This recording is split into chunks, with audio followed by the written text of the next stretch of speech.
क्या इन मुद्दों पर पुतिन से बात करेंगे पीएम? रूसी दौरे को लेकर कांग्रेस ने मोदी से पूछे 3 सवाल। कांग्रेस सांसद जयराम रमेश का कहना है कि उन्होंने गैर जैविक पीएम से 3 सवाल उठाए हैं। उन्होंने सवाल किया कि क्या प्रधानमंत्री युद्ध क्षेत्र में रूसी सेना के लिए लड़ रहे भारतीयों की सुरक्षित वापसी सुनिश्चित करेंगे। अपने सोशल मीडिया पर उन्होंने एक लंबा चौड़ा पोस्ट शेयर किया है जिसमें उन्होंने पीएम से 3 प्रश्न पूछे हैं। प्रधानमंत्री नरेंद्र मोदी सोमवार 8 जुलाई को रूस की मॉस्को यात्रा के लिए रवाना हुए, तो वहीं कांग्रेस सांसद पिछले कई महीनों से हिंसा की आग में जल रहे मणिपुर पहुंचे। इस बीच कांग्रेस सांसद जयराम रमेश ने पीएम मोदी की रूस यात्रा पर सवाल खड़े किए हैं। उन्होंने पीएम पर तंज करते हुए उन्हें गैर जैविक नॉन बायोलॉजिकल प्रधानमंत्री करार दिया। इसके साथ ही उन्होंने कहा कि पीएम रूस की यात्रा पर जा रहे हैं, लेकिन उनके पास मणिपुर जाने का समय नहीं है। कांग्रेस सांसद जयराम रमेश का कहना है कि उन्होंने गैर जैविक पीएम से 3 सवाल उठाए हैं। उन्होंने सवाल किया कि क्या प्रधानमंत्री युद्ध क्षेत्र में रूसी सेना के लिए लड़ रहे भारतीयों की सुरक्षित वापसी सुनिश्चित करेंगे।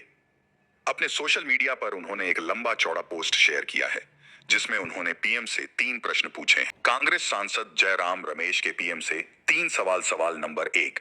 जयराम रमेश ने कहा कि दशकों से कांग्रेस सरकारों की कूटनीति और रणनीतिक पहल के कारण भारत के रूस के साथ अच्छे संबंध विरासत में मिले हैं। उन्होंने कहा कि देश के पूर्व प्रधानमंत्री डॉ.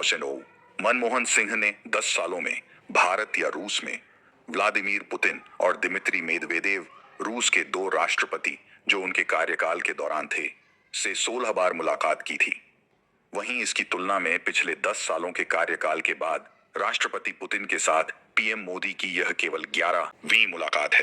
कांग्रेस सांसद ने कहा कि पीएम के प्रचारक रूस और यूक्रेन के बीच युद्ध को रुकवाने जैसे बड़े बड़े करते हैं।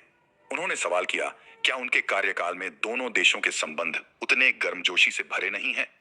सवाल नंबर 2। वहीं दूसरा सवाल करते हुए उन्होंने कहा कि वित्त वर्ष 2014 और वित्त वर्ष 2023 के बीच रूस को भारत का निर्यात स्थिर रहा, जो 3.17 बिलियन से गिरकर 3.14 हो गया, जबकि आयात बिल तेजी से बढ़ा और 6.34 अरब डॉलर से बढ़कर 46.21 अरब डॉलर हो गया है।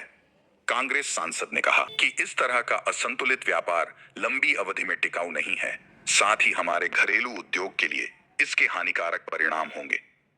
सांसद ने सवाल किया कि क्या राष्ट्रपति पुतिन के साथ नॉन बायोलॉजिकल प्रधानमंत्री की बातचीत के एजेंडे में इस व्यापार असंतुलन का सुधार है।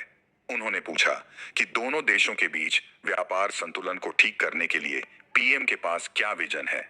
सवाल नंबर 3। इसके आगे तीसरा सवाल करते हुए कांग्रेस सांसद जयराम रमेश ने कहा कि मॉस्को स्थित भारतीय दूतावास के मुताबिक करीब 50 भारतीय नागरिक रूसी सेना में शामिल हुए हैं। वहीं रूस यूक्रेन युद्ध में कम से कम 2 लोगों के मारे जाने की पुष्टि की जा चुकी है। इसके साथ ही कई अन्य युवा भी युद्ध के दलदल में फंस गए हैं। सांसद ने कहा कि नॉन बायोलॉजिकल प्रधानमंत्री ने घरेलू स्तर पर उत्पन्न गरीबी और बेरोजगारी संकट से बचने के अलावा युवाओं के उस दलदल में जाने की कोई और वजह नहीं है। जयराम रमेश ने पीएम से पूछा कि क्या वह इन युवाओं का मुद्दा उठाएंगे, क्या वह जल्द से जल्द उनकी सुरक्षित भारत वापसी सुनिश्चित करेंगे। दरअसल मणिपुर के मुद्दे को लेकर विपक्ष लगातार पीएम मोदी और केंद्र सरकार पर निशाना साध रहा है।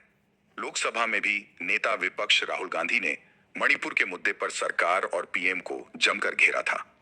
उन्होंने कहा था कि पीएम मोदी अभी तक 14 देश जा चुके हैं, लेकिन उनके पास मणिपुर जाने का समय नहीं है। अगर हमारे चैनल पे नए हैं तो हमारे चैनल को सब्सक्राइब, लाइक, शेयर, कमेंट जरूर करें।